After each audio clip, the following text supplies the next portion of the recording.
Please be seated.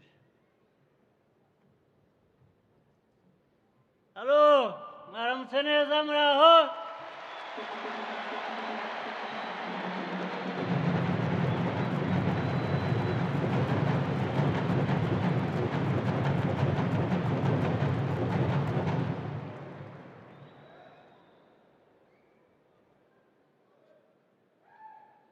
Leaders of our nation's highest institutions, honored guests, including chiefs of defense staff, members of the diplomatic corps, friends of Rwanda, distinguished ladies and gentlemen, Banyarwanda mwese, nongeye kubasuhuza.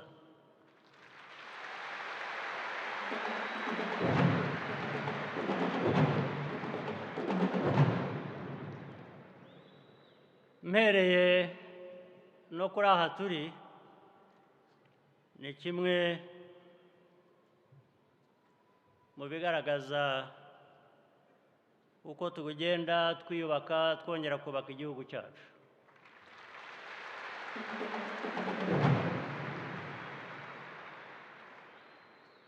Banyarwanda rero ndagira ngo munyihanganire kuri byinshi nze gukoresha ururimi rw'amahanga, mwebwe dusanzwe twumvikana, dusanzwe tuganira, ndagira ngo nabo banyumve.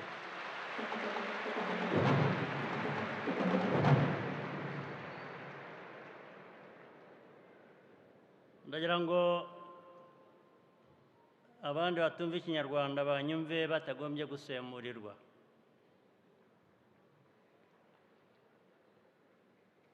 Today, we come to the end of a period of commemoration and celebrate the liberation of our country.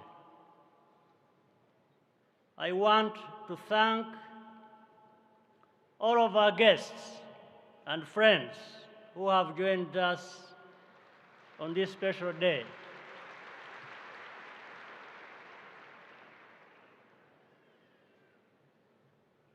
Rwandans today are better and stronger than we have ever been.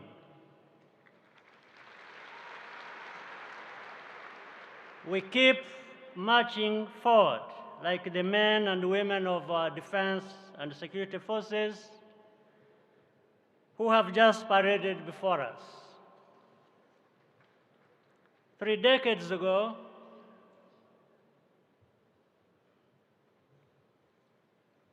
this building was the site of refuge and rescue from the surrounding neighborhoods. Rwandans flowed here for safety, and many were saved, thanks to the Rwandan Patriotic Army.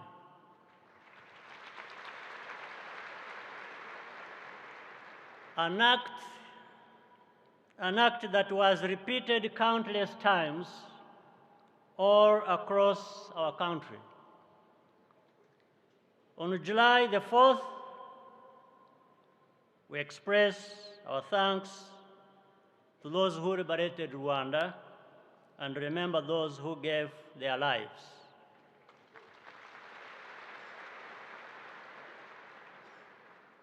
Our army and security forces are a powerful symbol of unity and safety. In opinion surveys ranking trust in public institutions, Rwandans consistently rate our security forces among the highest.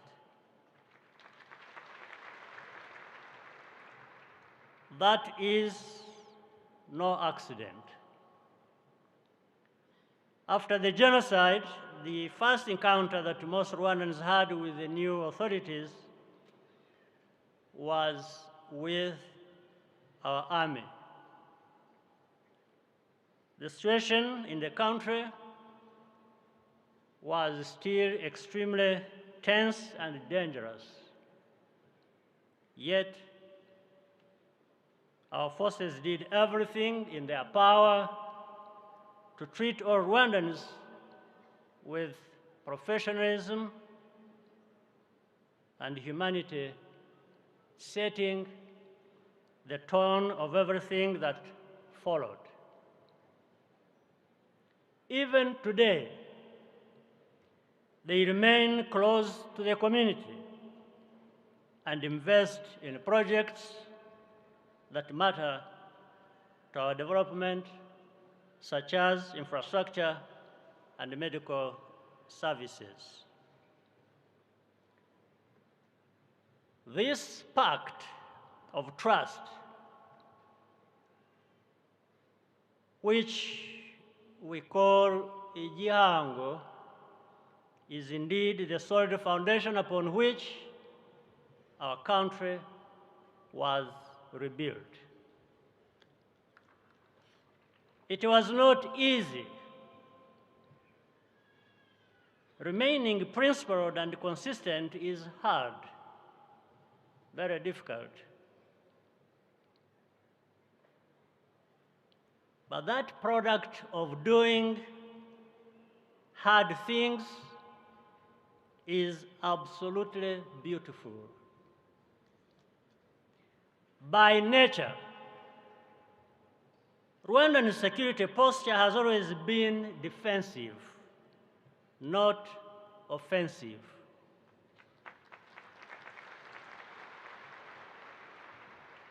We only act when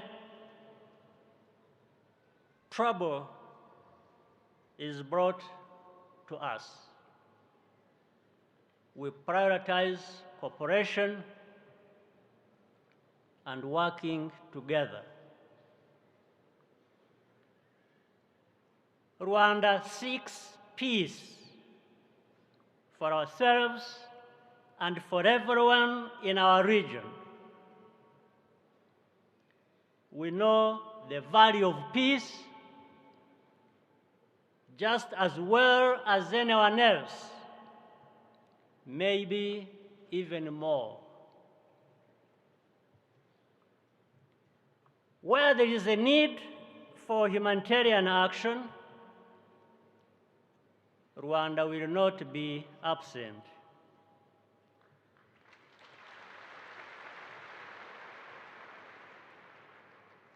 But the only real answer to any humanitarian crisis is to fix the root cause of the political problem. Humanitarian response cannot substitute for political solutions. If we had not changed the formula here in Rwanda, for sure, our country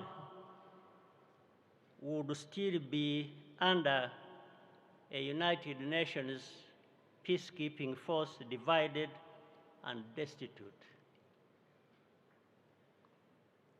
Liberation cannot be imposed on people by force or fear. It is unlocked by a free choice that each citizen makes in their heart. Because Rwandans, with very few exceptions, have freely made this choice,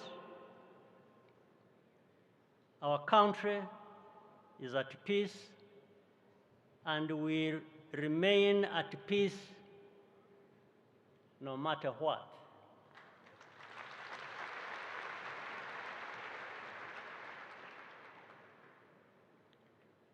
Rwanda's uniqueness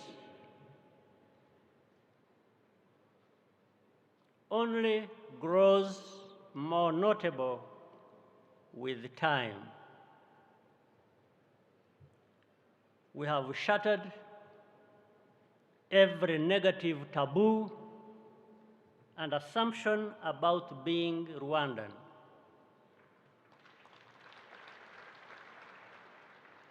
Our politics today is based on accountability and ambition. It is a way for all Rwandans to lead a better life. Politics is no longer a tool to exclude and harm each other. We respect our government, but we do not fear it because it serves all of us without distinction. A few people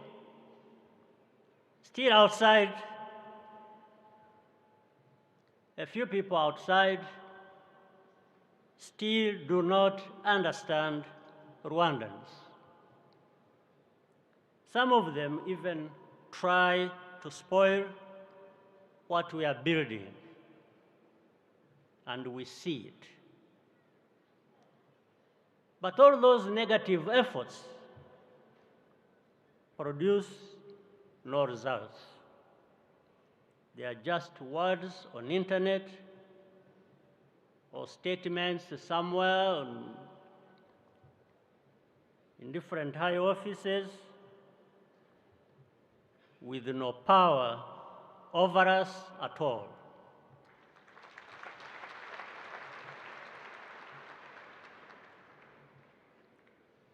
The values Rwandans have are now part of us. There is nobody and nothing powerful enough to take that away from us.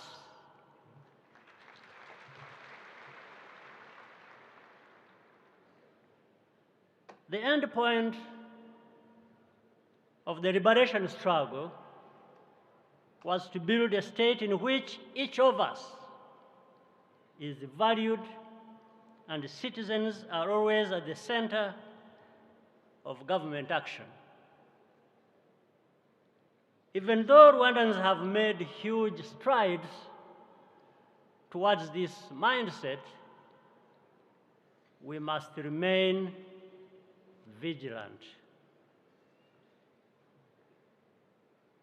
I'm addressing this message in particular to Rwanda's young people, especially those born over the last 30 years. This country is yours to protect, defend, and make prosperous.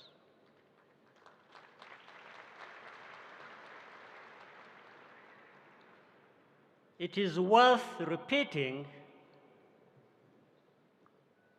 that real liberation only begins when the guns fall silent. We began that stage 30 years ago, and we are counting on you, the liberation generation, to take us further. Rwanda's struggle today has a bigger scope than just surviving. It's about living well with success.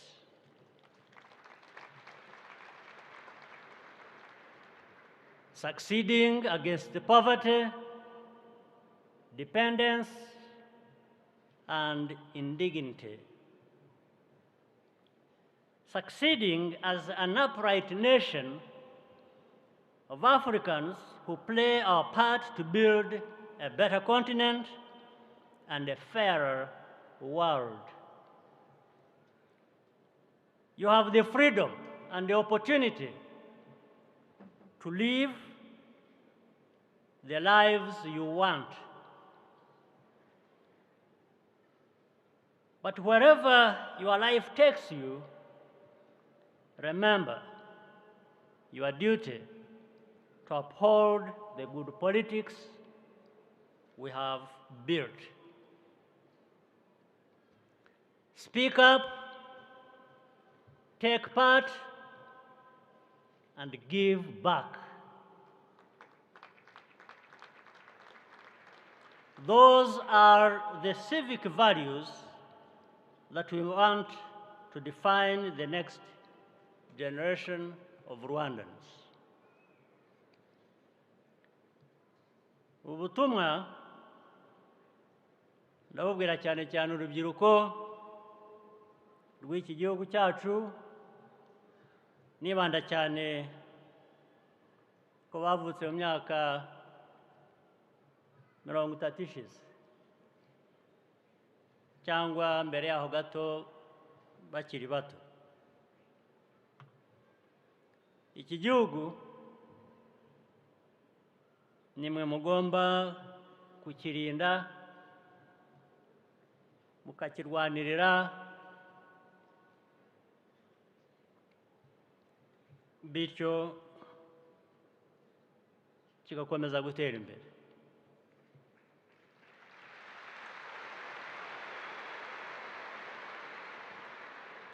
Byari ngombwa kubisubiramo, kwibohora nyako gutangira iyo urusaku rw'imbunda rugabanutse cyangwa rutagihari. Nagomba kuvuga byinshi birenze ibi, ariko nk'uko mu Kinyarwanda bivuga, kuyavuga ntabwo wayarangiza.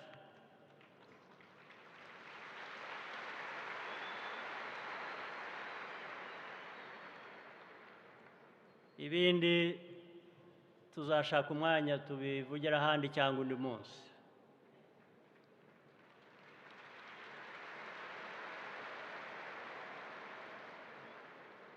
Mwese rero mbifurije umunsi mwiza wo kwibuka kwibohora inshuro ya 30. Imana ibarinde, mugire amahoro yayo.